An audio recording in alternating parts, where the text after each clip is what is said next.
કેમ છો વિદ્યાર્થી મિત્રો? મજામાં ને? તો આજે આપણે ધોરણ 7 વિષય હિન્દીના કાવ્ય 5ના પાઠ બીજામાં પહોંચી ગયા છીએ. તો આજે આપણે શરૂઆત કરશી સ્વાધ્યાયથી.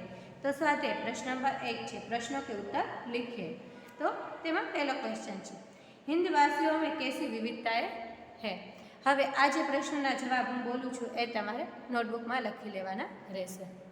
तो तेना जवाब, हिंदवासी अलग अलग रंग और रूप के हैं, उनके पहनावे अलग अलग हैं, वे अलग अलग भाषाएं बोलते हैं, वे अलग अलग धर्मों को मानते हैं. इस प्रकार हिंदवासियों में अनेक प्रकार की विविधताएं हैं. હવે આ પ્રશ્નને એક વખત ભાષાંતર સાથે સમજી લઈએ. हिंदवासी अलग अलग रूप रंग और रूप के हैं, એટલે કે हिंदवासी એટલે કે ભારત દેશના રહીશો अलग अलग रंग અને रूपना છે. उनके पहनावे अलग अलग है, એટલે કે તેમના જે પોશાક છે બરાબર એ અલગ અલગ છે. वे अलग अलग भाषा बोलते हैं, એટલે કે તેઓ અલગ અલગ ભાષાઓ બોલે છે. वे अलग अलग धर्मों को मानते हैं, તો શું થશે કે તે अलग अलग ધર્મોને માને છે. इस प्रकार हिंदवासियों में अनेक प्रकार की विविधताएं है, એટલે કે આ પ્રકારે હિન્દવાસીઓમાં અનેક પ્રકારની વિવિધતાઓ છે. હવે આપણે જોઈશું પ્રશ્ન નંબર 2. પ્રશ્ન નંબર 2, माला में कौन कौन से फूल एक रूप हुए हैं. तो जवाब, माला में बेला, गुलाब, जूही, चंपा, चमेली आदि तरह तरह के फूल एक रूप हुए हैं. तो भाषांतर, माला में बेला, गुलाब, जूही, चंपा અને ચમેલી જેવા તરહ તરહના ફૂલ છે એક રૂપ થયેલા છે. હવે આગળ આવે પ્રશ્ન નંબર 3, इस कविता में किन नदियों का उल्लेख है. तो इस कविता में गंगा, यमुना, ब्रह्मपुत्र, कृष्णा और कावेरी जैसी नदियों का उल्लेख है. એટલે કે આ કવિતામાં ગંગા, યમુના, બ્રહ્મપુત્ર, કૃષ્ણા અને કાવેરી નદીઓનો ઉલ્લેખ છે. હવે પ્રશ્ન નંબર 4 છે, नदियों से हमें क्या संदेश मिलता है. तो जवाब, हमारे देश में अनेक नदियाँ हैं, उनके उद्गम स्थान अलग अलग है, वे अलग अलग मार्गों से बहती है, लेकिन अंत में वे सागर में मिलकर एक हो जाती है. इन नदियों से हमें यह संदेश मिलता है कि जैसे नदियाँ अलग अलग होकर भी एक हो जाती है, उसी तरह हम भारतवासी अलग अलग होने पर भी एक होकर रहे. तो भाषांतर, આપણા દેશમાં ઘણી અનેક નદીઓ છે કે ઘણી બધી નદીઓ છે. उनके उद्गम स्थान अलग अलग है, तो कि તેમના ઉદ્ગમ સ્થાન એટલે કે શરૂઆતનું સ્થાન અલગ અલગ છે. वे अलग अलग मार्गों से बहती है, तो શું કહીશ કે તે અલગ અલગ માર્ગ રસ્તાઓ બરાબર પંથથી વહે છે. लेकिन अंत में वे सागर में मिलकर एक हो जाती है, परंतु अंते તે સાગરમાં મળી અને એક થઈ જાય છે. इन नदियों से हमें यह संदेश मिलता है कि जैसे नदियाँ अलग अलग होकर भी एक हो जाती है, उसी तरह हम भारतवासी अलग अलग होने पर भी एक होकर रहे. तो શું કહે છે કે આ નદીઓથી આપણે સંદેશ મળે છે કે જેવી રીતે નદીઓ અલગ અલગ થઈને પણ એક થઈ જાય છે એ રીતે આપણે ભારતવાસીઓ બરાબર અલગ અલગ થઈને અલગ અલગ હોવા છતાં પણ એક થઈ અને રહે. હવે છે આગળ પ્રશ્ન નંબર 2, कोष्टक में जो समानार्थी नहीं है उन पर घेरा कीजिए और समानार्थी शब्दों का वाक्य प्रयोग कीजिए. तो આની અંદર આપણે જે 3 સમાનાર્થી છે બરાબર એ તો પહેલાં ઓળખવાના છે ને પછી એમાંથી એ 3 સમાનાર્થી છે બરાબર એના વાક્ય પ્રયોગ કરવાના છે. તો પહેલાં કોષ્ટકમાં છે પંથ, રાહ, રસ્તા અને પેર. હા, તો આમાંથી કયું સમાનાર્થી નથી? તો આવશે પેર, કેમ કે પંથ, રાહ અને રસ્તા એ 3 સમાનાર્થી છે. તો હવે આપણે પંથ, રાહ અને રાસ્તા એ 3 શબ્દોના વાક્ય પ્રયોગ કરવાના છે. તો પેલું છે પંથ, તો પંથનું વાક્ય પ્રયોગ, यह पंथ सरल नहीं है. પછી બીજું છે રાહ, मुझे नहीं राह मिल गई. પછી છે 3 રાસ્તા, यह सीधा रास्ता है. પછી છે કોષ્ટક બીજું, તેમાં છે કુસુમ, પુષ્પ, ફૂલ અને છે કાંટા. તો આની અંદરથી કયું સમાનાર્થી નથી? હા, કાંટા. તો હવે આપણે કુસુમ, પુષ્પ અને ફૂલ એ 3ના વાક્ય પ્રયોગ કરવાના રહેશે. તો પહેલું છે કુસુમ, यह चमेली का कुसुम है. એટલે શું? તો કે આ ચમેલીનું ફૂલ છે. પછી છે બીજું પુષ્પ, कमल के पुष्प जल में होते हैं। પછી છે ફૂલ, यह कितना प्यारा फूल है। હવે આપણે આગળ જોઈશું કોષ્ટક 3, તેમાં છે આમ, અનૂઠા, નિરાલા અને અનોખા। તો આની અંદરથી કયું સમાનાર્થી નથી? આમ। તો હવે આપણે અનૂઠા, નિરાલા અને અનોખા પર વાક્ય પ્રયોગ કરીએ। તો પહેલું છે અનૂઠા, यह चर्चा के लिए अनूठा विषय है। પછી છે બીજું છે નિરાલા, आपका हर ढंग निराला है। પછી જોઈએ અનોખા, उसने अनोखा रास्ता पकड़ा। હવે આપણે જોઈએ કોષ્ટક 4, તો એમાં છે જન, મનુષ્ય, સ્ત્રી અને માનવ। તો આમાં જે સ્ત્રી છે બરાબર એ સમાનાર્થી નથી, જન, મનુષ્ય અને માનવ એ 3 સમાનાર્થી શબ્દ છે। તો હવે આપણે આ ત્રણના વાક્ય પ્રયોગ કરીએ। તો પહેલું છે જન, कोटि कोटि जन तिरंगे को वंदन करते हैं। પછી છે મનુષ્ય, दुनिया में तरह तरह के मनुष्य हैं। પછી છે ત્રીજું, जिसमें मानवता हो वही मानव है, એટલે કે માનવનું વાક્ય પ્રયોગ, जिसमें मानवता हो वही मानव है। હવે વિદ્યાર્થી મિત્રો આપણે આગળ જોશી ભાષા સજ્જતા। ભાષા સજ્જતામાં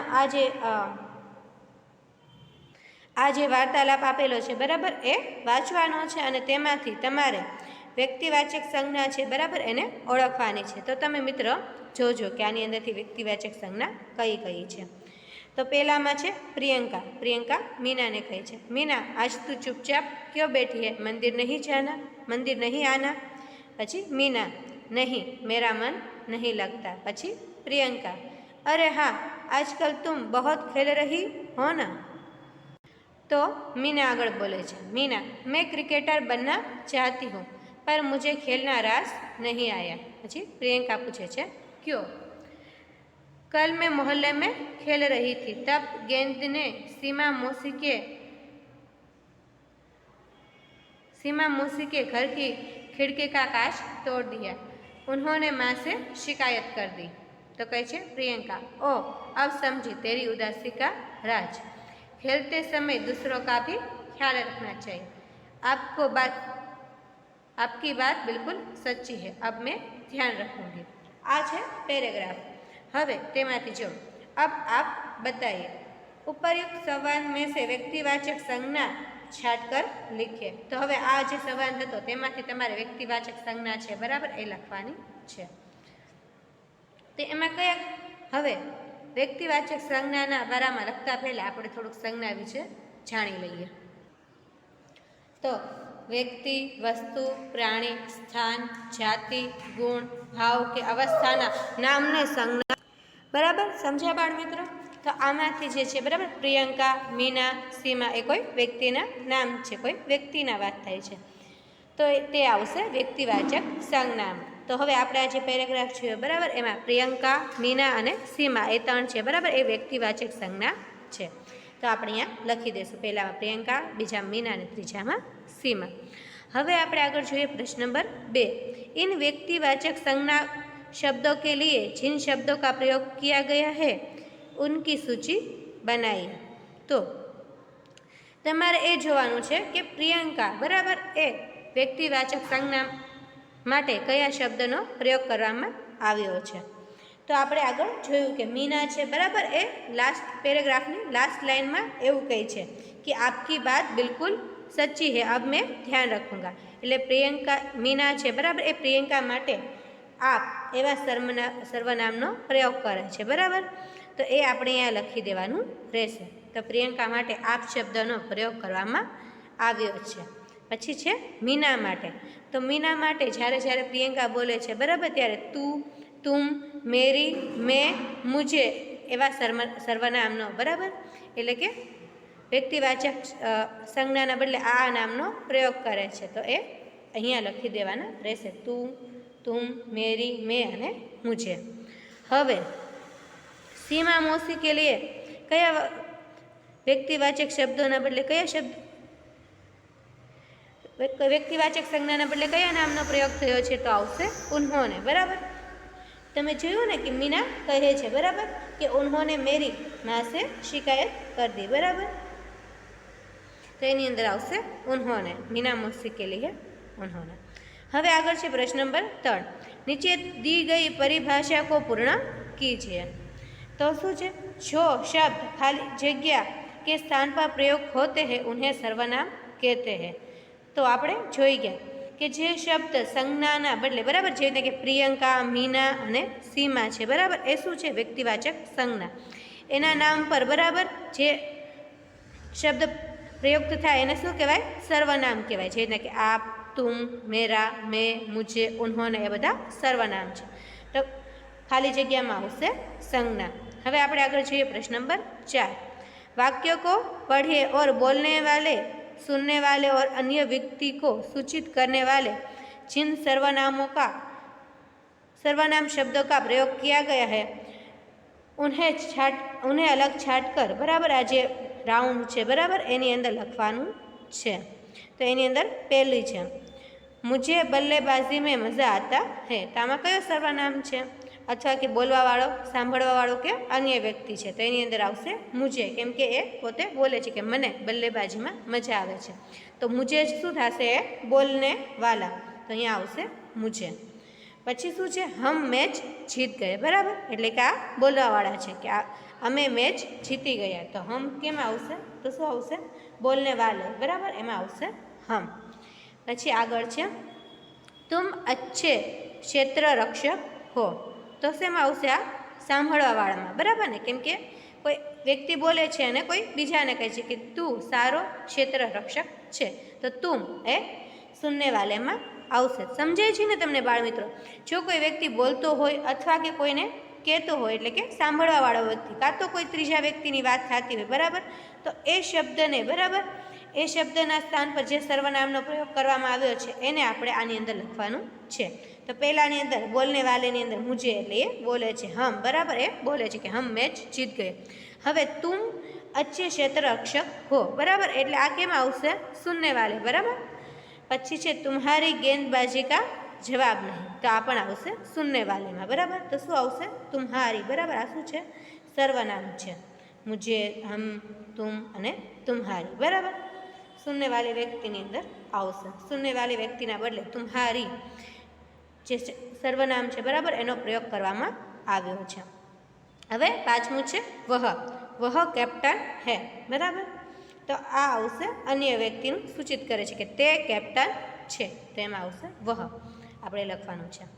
ઉસને એક લંબા છક્કા મારા, બરાબર. તો ઉસને છે એક સર્વનામ છે, કોઈ ત્રીજા અન્ય વ્યક્તિની વાત કરવામાં આવે છે.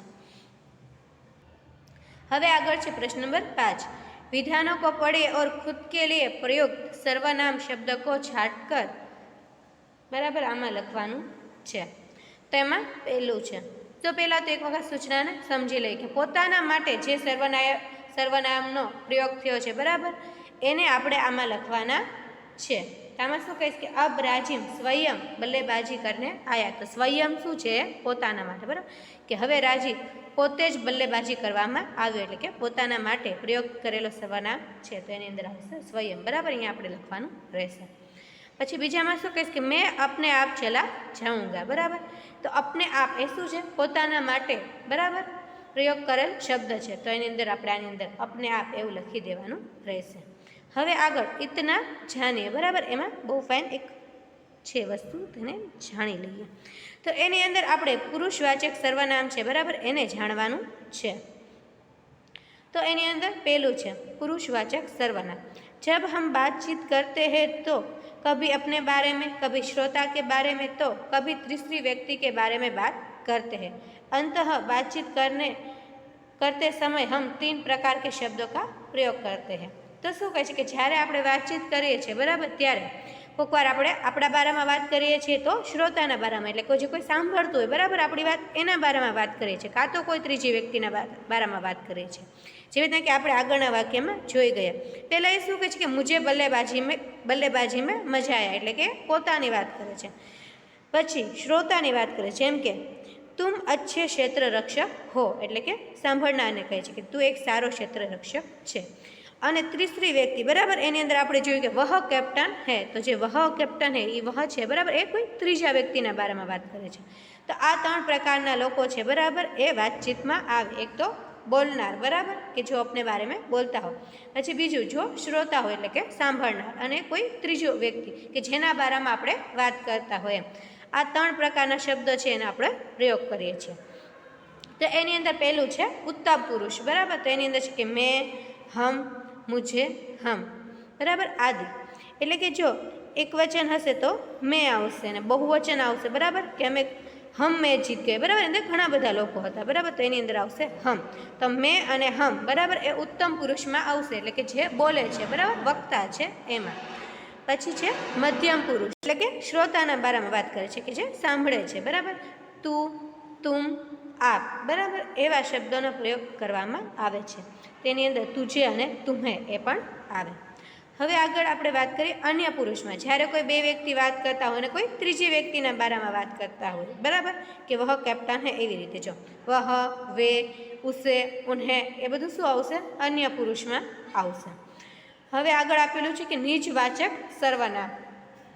कुछ सर्वनाम शब्दों का प्रयोग स्वयं के लिए किया जाता है तथा जिनसे निजत्व या अपनेपन का बोध होता है उन्हें निजवाचक सर्वनाम कहते हैं। तो शू कहीश के कुछ सर्वनाम शब्दों का प्रयोग एटले के अमुक सर्वनाम शब्दों प्रयोग पोताना माटे करवामां आवे छे तेने निजत्व या अपने अने ए जे सर्वनाम छे, बराबर ए पोतानापणुनो बोध करावे छे तेने निजवाचक सर्वनाम कहेवामां आवे छे। तो एनी अंदर उदाहरण आप्युं छे जैसे करीने 4 उदाहरण आपेला छे। तो पहेलुं छे मैं स्वयं चला जाऊंगा, बराबर। एनी अंदर जे स्वयं छे, बराबर ए पोतानी वात करे छे, बराबर कि हूँ पोते जतो रहीश, बराबर। तो ते निजवाचक सर्वनाममां आवशे। हवे जो अहींया शुं कहीश के वह आप ही चला गए, तो शुं आवशे कि ते पोते ज जतो रह्यो, बराबर। एटले के ते पोते ज जतो रह्यो। पछी आगळ छे मैं अपने आप पढ़ लूँगा एटले के हूँ मारा मनथी के पोताना रीते भणी लईश, बराबर। पछी आगळ छे के वे खुद चले गए एटले के शुं कहे छे के ते पोते ज जता रह्या। तो आ बधानी अंदर, बराबर के आ जे सर्वनामनो प्रयोग छे, बराबर ए स्वयं एटले के पोताना माटे थाय छे तेने निजत्व तेनाथी निजत्व अथवा के अपनापणनो बोध थाय छे तेने निजवाचक सर्वनाम कहे छे।